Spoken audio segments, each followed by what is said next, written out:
ഇപ്പോൾ ഉത്തർപ്രദേശിലെ പ്രയാഗ്രാജിൽ മഹാകുംഭമേള പുരോഗമിക്കുകയാണ്. ദശലക്ഷക്കണക്കിന് ഭക്തരാണ് കുംഭമേളയുടെ ഭാഗമായി ത്രിവേണി സംഗമ തീർത്ഥത്തിൽ സ്നാനം ചെയ്യാൻ എത്തുന്നത്. ഇന്നലെ മാത്രം 3.5 കോടി ജനങ്ങളാണ് അമൃത സ്നാനത്തിൽ പങ്കെടുത്തത്. സമഗ്ര വിവരങ്ങളുമായി എസ് നന്ദഗോപൻ ചേരുന്നുണ്ട്.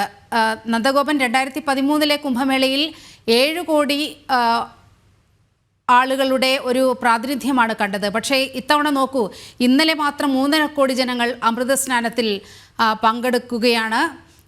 എന്താണ് ഏറ്റവും ഒടുവിൽ അവിടെ നിന്നുള്ള വിവരങ്ങൾ? നീലിമ, മുൻപ് നടന്ന കുംഭമേളയിൽ 7 കോടി ജനങ്ങൾ എന്നുള്ളത് ഈ അമൃത സ്നാനത്തിൽ മാത്രം പങ്കെടുത്തവരുടെയാണ്. പക്ഷേ ഇന്നലെ ആയിരുന്നു ആദ്യ അമൃതസ്നാനം. ആ ഒരു അമൃതസ്നാനത്തിൽ തന്നെ 3.5 കോടി ജനങ്ങളാണ് പങ്കെടുത്തത്.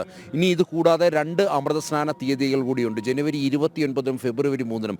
സ്വാഭാവികമായി കഴിഞ്ഞ വർഷത്തേക്കാൾ ഈ അമൃതസ്നാനം നടത്തിയ ആൾക്കാരുടെ എണ്ണം വർദ്ധിക്കുമെന്നുള്ള കാര്യത്തിൽ തർക്കമില്ല. പ്രത്യേകിച്ച് 144 വർഷങ്ങൾക്ക് ശേഷമാണ് ഇങ്ങനെയൊരു മഹാകുംഭമേള നടക്കുന്നത്. 12 കുംഭമേളയ്ക്ക് ശേഷമാണ് ഒരു മഹാകുംഭമേള നടക്കുന്നത്. അത് പ്രയാഗ്രാജിൽ ത്രിവേണി സംഗമ ഭൂമിയിൽ നടക്കുമ്പോൾ സ്വാഭാവികമായും അതിന് പ്രത്യേകതകൾ ഏറെയാണ്.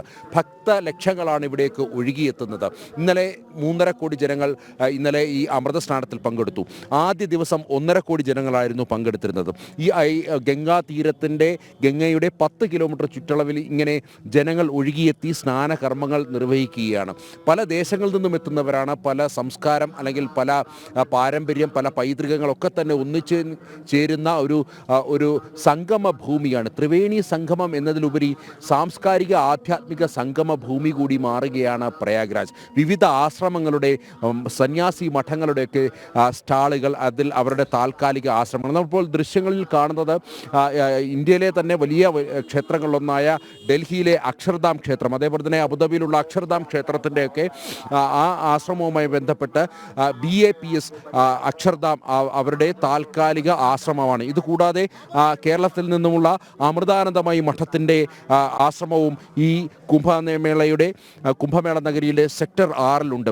മാത്രമല്ല ശ്രീ രവിശങ്കറിൻ്റെ ആശ്രമം, അങ്ങനെ വളരെ പ്രശസ്തമായ മഠങ്ങളുടെ സാന്നിധ്യം ഇവിടെയുണ്ട്. അവരെല്ലാം തന്നെ സേവന രംഗത്ത് സജ്ജമാകുക എന്ന ലക്ഷ്യത്തോടു കൂടി തന്നെയാണ് ഇവിടെ ഈ പ്രയാഗ്രാജിലേക്ക് എത്തിയിരിക്കുന്നത്.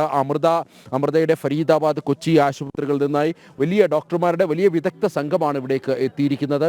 അതേപോലെ തന്നെ മൊബൈൽ ഡിസാസ്റ്റർ മാനേജ്മെൻറ്റ് യൂണിറ്റ് ഉണ്ട്, മാമോഗ്രഫിക് യൂണിറ്റ് ഉണ്ട്. ഇങ്ങനെ വലിയ സജ്ജീകരണങ്ങളോട് എക്സ്റേ, ECG അടക്കമുള്ള ലാബ് സംവിധാനങ്ങളോടുകൂടി 100 പേരെ കിടത്തി ചികിത്സിക്കാൻ കഴിയുന്ന രീതിയിലാണ് അമൃത ഇവിടെ താൽക്കാലിക ആശുപത്രിയും മറ്റും ഒരുക്കിയിരിക്കുന്നത്. അതും ഉത്തർപ്രദേശ് സർക്കാരിൻ്റെ കൂടി താല്പര്യത്തിലാണ് ഇത് ചെയ്യുന്നത് എന്നുള്ളതാണ് ഏറെ പ്രത്യേകത. അതേപോലെ തന്നെ കേരളത്തിൽ നിന്നുമുള്ള ചെറിയ മഠങ്ങളുടെ സ്വാമിമാരുടെ ഒക്കെ സാന്നിധ്യം ഇവിടെയുണ്ട്.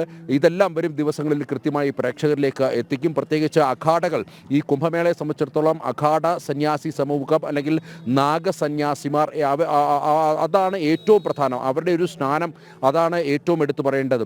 ഈ പുണ്യജലത്തിൽ സ്നാനം ചെയ്യുക എന്നതിലുപരി ഈ സന്യാസിമാരുടെ സാന്നിധ്യമുള്ള പ്രദേശത്തേക്ക് എത്തുക, അവരുടെ അനുഗ്രഹം തേടുക എന്നുള്ളതും ജനങ്ങളെ സംബന്ധിച്ചിടത്തോളം അല്ലെങ്കിൽ ഇവിടെ എത്തുന്ന തീർത്ഥാടകരെ സംബന്ധിച്ചിടത്തോളം വളരെ പ്രധാനമാണ്. അങ്ങനെ ആ ഒരു സന്യാസി ശ്രേഷ്ഠന്മാരുടെ ഒരു സാന്നിധ്യം അവരിലേക്ക് കൂടുതൽ ഊർജ്ജം പകരുന്നു. മാത്രമല്ല ഇവിടെ നിന്ന് അനുഭവപ്പെടുന്നത് അത്തരത്തിലൊരു വലിയ പോസിറ്റീവ് എനർജി തന്നെയാണ്. ആർക്കും ഒരു പരാതി പരിഭവങ്ങളുമില്ലാതെ വിവിധ നാടുകളിൽ നിന്നും എത്തിയ ആൾക്കാർ, വിവിധ സംസ്ഥാനങ്ങളിൽ നിന്നും എത്തിയ ആൾക്കാർ, അതേപോലെ തന്നെ വിദേശത്തു നിന്നും ഈ ഭാരതത്തിൻ്റെ പൈതൃകവും പാരമ്പര്യവും കേട്ടറിഞ്ഞ് കുംഭമേളയുടെ മഹിമ കേട്ടറിഞ്ഞ് എത്തിയ ആൾക്കാർ, അങ്ങനെ കോടാനുകോടി ജനങ്ങളാണ് ഇപ്പോൾ ഈ ഗംഗയുടെ 10 കിലോമീറ്റർ പരിധിയിൽ നിൽക്കുന്നത് എന്നുള്ളതാണ്. 45 ദിവസമാണ് മഹാശിവരാത്രിയോടുകൂടി ഈ കുംഭമേള അവസാനിക്കും. നീലിമ, 45 ദിവസത്തെ തീർത്ഥാടനമാണ് മഹാകുംഭമേളയിൽ ഉള്ളത്. വലിയ തീർത്ഥാടകരുടെ വലിയ ഒഴുക്കാണ് പ്രയാഗ്രാജിലേക്ക്. വിവരങ്ങളാണ് നന്ദഗോപൻ പങ്കുവച്ചത്.